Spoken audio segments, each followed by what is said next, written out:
OVNIS, más allá del cover up.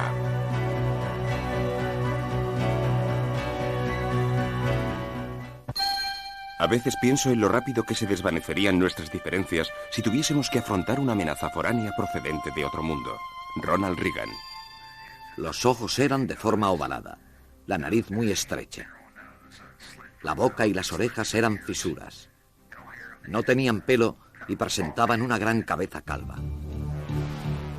La denominada clasificación de Hynek fue enunciada en 1972 por el astrofísico estadounidense Joseph Allen Hynek. Se trata de la primera clasificación del fenómeno ovni basada en criterios científicos. En ella, Hynek propone las 3 clases siguientes de encuentros cercanos.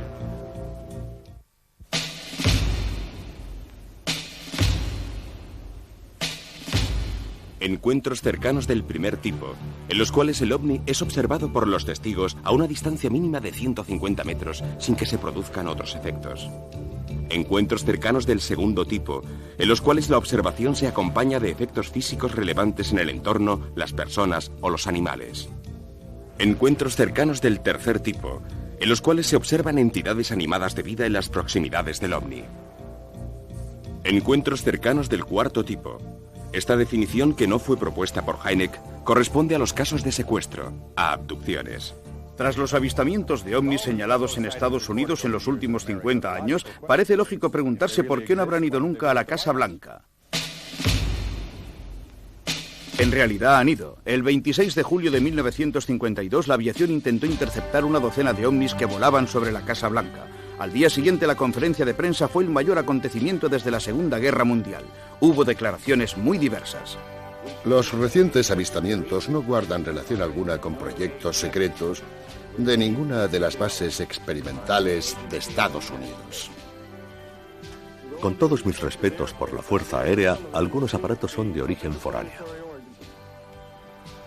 Pertenezco a la Organización para la Investigación de la Inteligencia Biológica del Departamento de la Marina. Conozco los programas de nuestros aviones y misiles teledirigidos y puedo declarar sin la menor reserva que la Marina no tiene aviones ni misiles en forma de naves espaciales en ninguno de sus programas. Los primeros artículos sobre ovnis causaron tanto alboroto que la Fuerza Aérea creó una unidad de investigación denominada Proyecto Blue Book.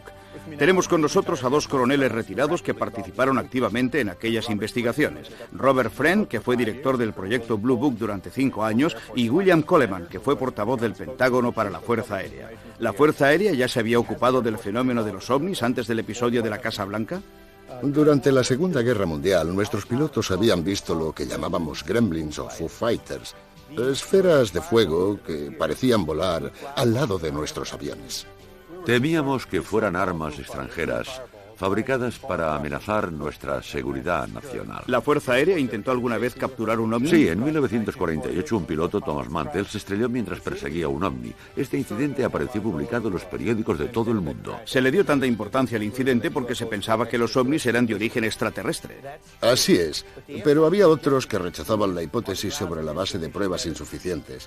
Hasta el nombre del proyecto fue modificado de Sign a Grudge, para eludir la negativa asociación de ideas que el nombre sugería.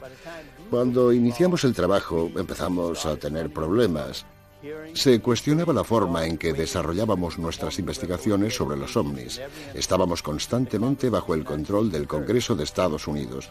Teníamos que informar sobre el modo en que desarrollábamos el proyecto. Al final no nos llevamos una sorpresa cuando en 1969 se tomó la decisión de disolver el proyecto Blue Book. De los más de 12.000 avistamientos estudiados y analizados por el Blue Book, solo 701 no pudieron ser explicados, y de estos alrededor de un centenar nos parecieron verdaderamente alarmantes. ¿Por qué? Porque respondían a los 2 criterios según los cuales un fenómeno se define como alarmante: rareza notable y alta credibilidad. Esto sucede cuando unos testigos dignos de confianza, como por ejemplo los pilotos militares, ven algo que nunca habían visto antes. ¿El nivel de tecnología de aquellos objetos podía ser una amenaza para nuestra seguridad? No, pero estábamos perplejos porque estos ovnis parecían capaces de realizar maniobras aéreas que nosotros no podíamos igualar, y sus características podían representar una amenaza para nuestra seguridad nacional. ¿Qué ha pasado con el proyecto Blue Book? Está cerrado. Fue suspendido en 1969 y no volverá a ponerse en marcha. Gracias por su intervención. Y ahora, a propósito del Blue Book, oigamos el testimonio de un científico que trabaja para el gobierno y que ha querido permanecer en el anonimato, por lo que hemos distorsionado su voz y su rostro. Pero su credibilidad queda garantizada por el equipo de investigación de Bill Moore y James Chandler. El científico tiene un nombre en clave, Cóndor. El proyecto Blue Book era solo un programa de bajo nivel, a través del cual la Fuerza Aérea recogía toda la información posible sobre los avistamientos. El personal era mínimo: un funcionario, un alto oficial de la Marina, un secretario y un científico. Los informes más interesantes y explosivos del Blue Book eran sustraídos con frecuencia por topos que trabajaban dentro de la organización. Los informes eran retirados de los ficheros y nunca volvían a aparecer. En cuanto al trabajo del Blue Book, el proyecto estaba orientado a demostrar por todos los medios posibles la escasa credibilidad de los testimonios. Indudablemente, no querían que hubiese cosas inexplicadas. El propósito del Blue Book era minimizar el efecto de los informes y tratar de explicar lo máximo posible. Lógicamente, las cosas funcionaron. Funcionaron en el sentido de que el proyecto Blue Book fue abandonado, lo cual puso fin a la participación de las fuerzas aeronavales y de las fuerzas aeroespaciales y a la información pública al respecto. Naturalmente, el trabajo continuó a través de operaciones secretas. Cuando el Blue Book se cerró, el gobierno había asumido oficialmente la idea de que los ovnis no existían. La población lo aceptó como un hecho, pero las cosas no estaban tan claras.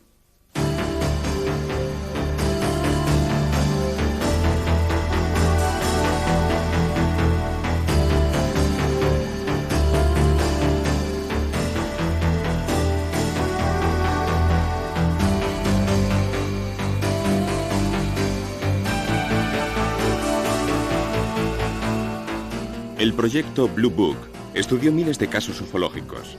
Sabemos que los ovnis representaban en realidad un problema para la seguridad nacional de Estados Unidos. En todos los países del mundo, en el ámbito militar y de los servicios de inteligencia, la información y los documentos se consideran según un criterio de evaluación que les asigna un grado determinado de secreto. En Estados Unidos y en la OTAN se emplea una terminología constituida por términos como confidential, secret, top secret, y así sucesivamente hasta los grados más altos, como Cosmic Top Secret o Eyes Only, solo para ver. Documentos de los que solo existe un ejemplar y cuya duplicación está absolutamente prohibida, por lo que solo pueden ser leídos por los interesados. La clasificación del grado de secreto permite que ciertas informaciones pasen de un nivel superior a otros inferiores hasta llegar a la desclasificación, a partir de la cual es posible su lectura y difusión sin restricciones particulares. En el campo ufológico, un volumen notable de documentos oficiales de diversos países corresponden a materiales e informes clasificados originalmente como secretos y posteriormente desclasificados y puestos a disposición del público. Es lo que ha sucedido, aunque solo parcialmente, con los documentos, las fotos, las películas y las pruebas sobre los ovnis recogidos por el proyecto Blue Book.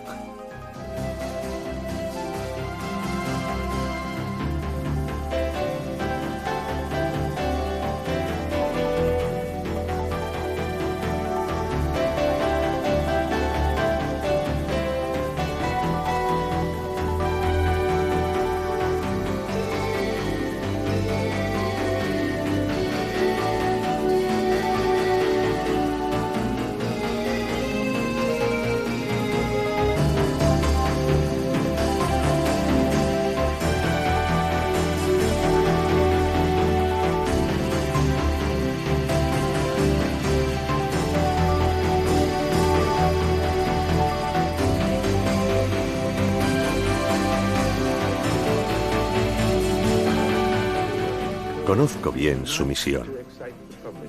Les han dicho que no asusten a la gente, que no fomenten la alarma. Lo he visto con mis propios ojos. Cuando se encuentran ante un suceso que no pueden explicar, y no son pocos, se inventan una explicación. Ha sido así. Cuando los acontecimientos son muy difíciles de explicar, son capaces de dar auténticos saltos mortales para excluir toda posibilidad de duda. Esa es su misión, por justa o equivocada que parezca, evitar que la gente se alarme.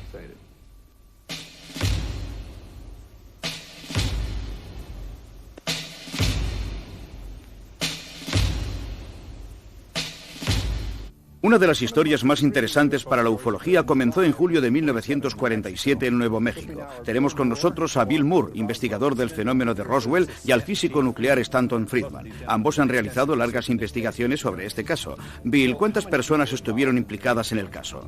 Disponemos de alrededor de un centenar de testimonios. Uno de los testigos más importantes es Bill Brazel.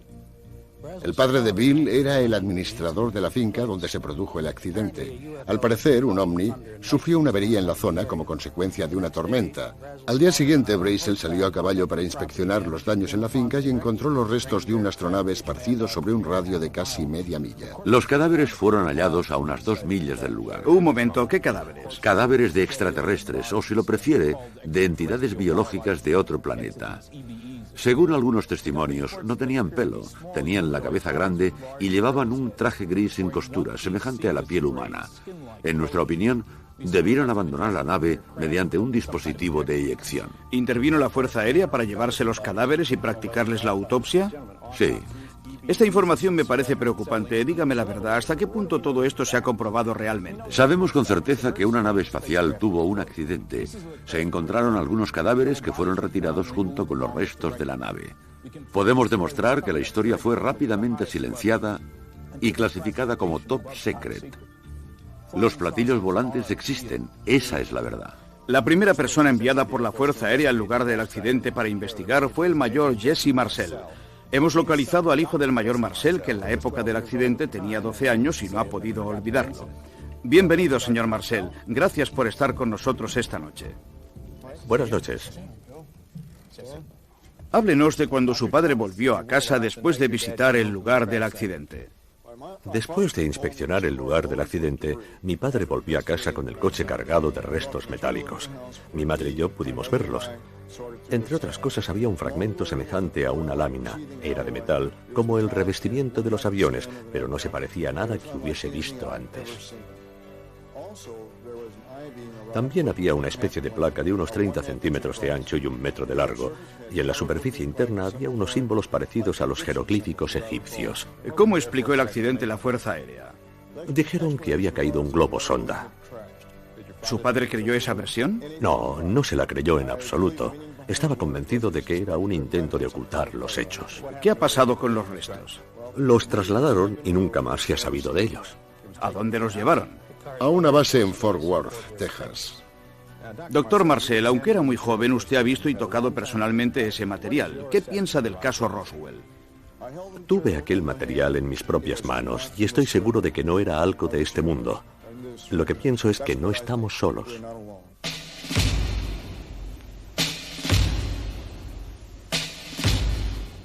Hemos hablado con Bill Moore. Dentro de un momento hablaremos también con James Chandler, productor y director televisivo. Hace 6 años ellos empezaron a tener contactos con agentes del gobierno a propósito de los ovnis y han reunido una importante cantidad de información sobre los programas desarrollados por el gobierno en este ámbito. Bill, ¿cómo se iniciaron esos contactos? Después de un programa de radio en el que yo había participado, un hombre me llamó y me dijo: "Usted es la única persona que ha hablado de manera coherente sobre este tema". Me dijo que era un agente del gobierno de los servicios secretos y que quería ofrecer a la opinión pública información sobre los ovnis. ¿Se refiere a Falcon, cuya voz hemos escuchado distorsionada para proteger su identidad? Así es. El material que recibí de Falcon era tan increíble que pensé que yo solo no iba a poder manejarlo. Así fue como empecé a colaborar con James. En junio de 1982, Falcon nos habló del MJ-12. Las funciones del MJ-12 eran las de un grupo político que se ocupaba de las actividades extraterrestres y los contactos con ovnis en Estados Unidos. Este grupo político contaba con la aprobación presidencial. Una rama militar aplicaba las decisiones del MJ-12. ¿Cómo ha conseguido los documentos sobre este grupo? Me fueron enviados en un sobre que contenía la orden ejecutiva del presidente Truman de instituir el MJ-12 y un documento para el presidente Eisenhower destinado a informarle sobre el incidente de Roswell y sobre el hallazgo de cadáveres de extraterrestres. Después recibimos tarjetas postales procedentes de Nueva Zelanda con jeroglíficos.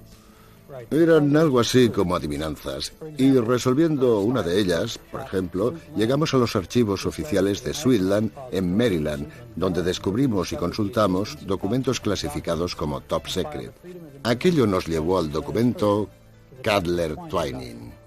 Nuestros encuentros con él eran secretos. Un momento, adivinanzas, tarjetas postales, palabras en clave, encuentros secretos. ¿Nunca se les ocurrió pensar que todo fuera una broma? Sí, claro, pero cada vez había una prueba que nos convencía. En su opinión, ¿el MJ-12 existió realmente? Es muy difícil conseguir pruebas al respecto, porque ninguna agencia del gobierno reconoce públicamente su existencia. Si no tienen pruebas, ¿cómo pueden estar seguros? Trabajamos con expertos para comprobar la autenticidad de los documentos, pero lo más importante es que los contactos con Falcon y con otros testigos que han trabajado para el gobierno se multiplicaron. ¿Dignos de confianza? Nos hemos entrevistado con ellos y hemos comprobado sus credenciales. La posición de Falcon, por ejemplo, le daba acceso a la infraestructura del MJ-12. Escuchemos sus palabras. El MJ-12 era un grupo de presión dentro del gobierno, creado por el presidente Truman a comienzos de los años 50. Su función era investigar los ovnis y verificar la credibilidad de las informaciones. Parte del trabajo del grupo era científico, pero el propósito principal de toda la estructura era controlar la información sobre los ovnis y verificar su procedencia. Los científicos tenían que analizar la información con el fin de hacer avanzar nuestra tecnología. Forman parte del grupo funcionarios del gobierno y agentes del servicio secreto que guardan el más absoluto silencio sobre las actividades del MJ-12. Entre los miembros del grupo figuran el presidente, el vicepresidente, el director del Servicio Secreto Central, el director de la Agencia de Seguridad Nacional y algunos más. El MJ-12 tiene su sede en Washington, D.C. La Marina de Estados Unidos tiene la suprema responsabilidad operativa y estratégica en lo referente a las actividades del MJ-12. Toda la información reunida a través de estas actividades, no necesariamente por el personal de la Marina, se envía a la Marina para ser analizada. Otras agencias del gobierno proporcionan información al MJ-12 a través de un proyecto secreto conocido como Proyecto Aquarius. El MJ-12 selecciona el personal en los círculos de la seguridad nacional, las unidades del servicio secreto de la Casa Blanca, las agencias de seguridad nacional, la central de inteligencia y los servicios secretos del Departamento de Defensa, todo esto bajo el control de la más estricta seguridad nacional. Le hemos preguntado a Falcon cómo ha descubierto todo lo referente a las entidades biológicas extraterrestres. Este libro, que en los medios del MJ-12 se conoce como la Biblia, contiene en orden cronológico todo lo que ha sucedido desde el mandato de Truman hasta la presencia de 3 extraterrestres como invitados del gobierno de Estados Unidos. La información tecnológica procede de los propios extraterrestres, de los cadáveres hallados en el desierto, sobre todo mediante las autopsias. Ha sido posible obtener datos médicos. Por otra parte, los extraterrestres han ofrecido información sobre su estructura social y otros datos sobre el universo. El libro amarillo es un libro escrito exclusivamente por el segundo extraterrestre. Los libros hablan del planeta de los extraterrestres, de su sistema solar, de su cultura, de su estructura social y de su vida entre nosotros. Pero en mi experiencia con los extraterrestres, lo más interesante ha sido observar que siempre llevaban en la mano un objeto de cristal de forma octogonal, con el que podían enseñar imágenes. imágenes correspondientes a su planeta o a la Tierra, tal como era hace miles de años. ¿Sabe de dónde vienen los extraterrestres? Del grupo de estrellas Zeta Reticuli. Ahora Cóndor nos habla del acuerdo entre nuestro gobierno y los extraterrestres. Por lo que yo sé, existió un acuerdo entre el gobierno de Estados Unidos y los extraterrestres. Las bases del acuerdo eran esencialmente las siguientes. Nosotros no revelamos vuestra existencia si vosotros no intervenís en nuestra sociedad. Y os damos permiso para operar en una zona determinada de Estados Unidos. Esta zona se encuentra en Nevada y se conoce con el nombre de Área 51 o también Dreamland. Los extraterrestres tienen totalmente bajo su control esta base situada en el estado de Nevada. Por lo que he podido saber, 3 extraterrestres, todos de la misma especie, llevan viviendo en Estados Unidos desde 1948 o 49 hasta el presente. El primer extraterrestre fue capturado en el desierto de Nuevo México después de que su nave sufriera un accidente. Este extraterrestre, llamado Iva, fue retenido como prisionero por el gobierno durante 3 años. Gracias a él, obtuvimos mucha información sobre la raza, la cultura y las naves espaciales de los visitantes. El segundo extraterrestre formaba parte de un programa de intercambio y el mismo año llegó un tercero que formaba parte del mismo programa de intercambio.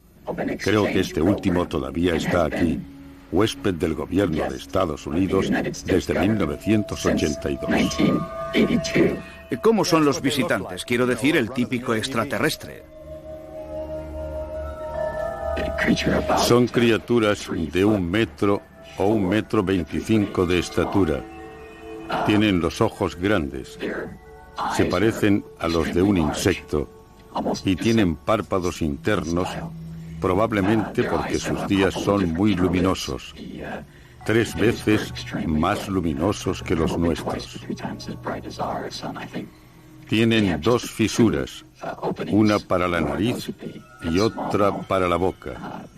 Sabemos que no tienen dientes, sino solamente unas encías muy duras. Sus órganos internos son muy simples. Tienen un órgano que cumple las funciones de nuestro corazón y nuestros pulmones. También su sistema digestivo es muy simple. La estructura de la piel es muy especial. Tienen la piel muy elástica y dura. Sus órganos son muy sencillos. En cambio, su cerebro es mucho más complejo que el nuestro. Tienen muchas más circunvoluciones. Mientras que nuestros ojos están controlados por la parte posterior del cerebro, los suyos están bajo el control de la parte frontal. Su oído es mucho mejor que el nuestro, casi mejor que el de los perros, aunque tienen las orejas muy pequeñas. Sus órganos sexuales son a la vez masculinos y femeninos. Tienen una especie de vejiga para eliminar los líquidos y otro órgano cuya función los científicos no han podido establecer con certeza. Tal vez les sirva para eliminar los desechos salinos. Tienen manos y pies más bien pequeños y carecen de dedo índice. Viven entre 350 y 400 años de tiempo terrestre. He podido saber que los extraterrestres tienen un coeficiente intelectual de más de 200. Tienen una religión, pero se trata de una religión universal. Creen en el universo como en un ser supremo. A los extraterrestres les gusta la música, todo tipo de música, pero sobre todo la música tibetana antigua. Yo personalmente creo que esta información debería difundirse a la población. Solo una pequeña parte de la información que hemos obtenido de los extraterrestres debería protegerse y mantenerse en secreto. Cuando era productor ejecutivo de los informativos en una estación de la CBS en Los Ángeles en 1983, me entrevisté con un agente de los servicios secretos del gobierno conocido como Falcon. También estaban presentes Jamie y Bill.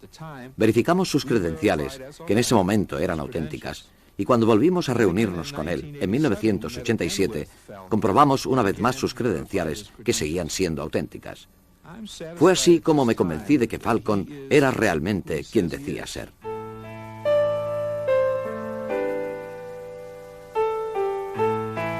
Estaba durmiendo y me desperté. Había algo. Querían que yo saliese.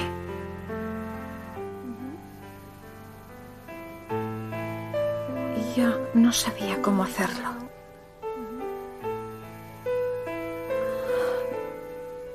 Porque estaba a la ventana. Pero de pronto empecé a moverme y atravesé la ventana. Pensé que era divertido.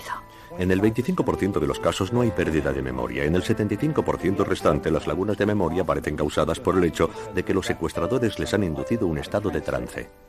Hace falta una especie de contratrance para hacerles revivir la experiencia. Pero ¿hasta qué punto resultan creíbles estos relatos? Fundamentalmente en la medida en que tienen puntos comunes. He estudiado cientos de casos de personas desaparecidas durante cierto periodo de tiempo. Ninguna de estas personas consigue dar cuenta del tiempo perdido. Siempre tienen miedo.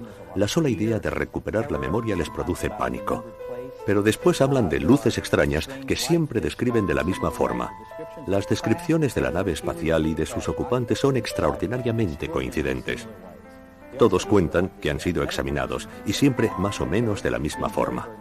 Lo más interesante y también lo más triste es que estos extraterrestres no parecen interesados en comunicarse con nosotros, sino solamente en nuestro estado físico.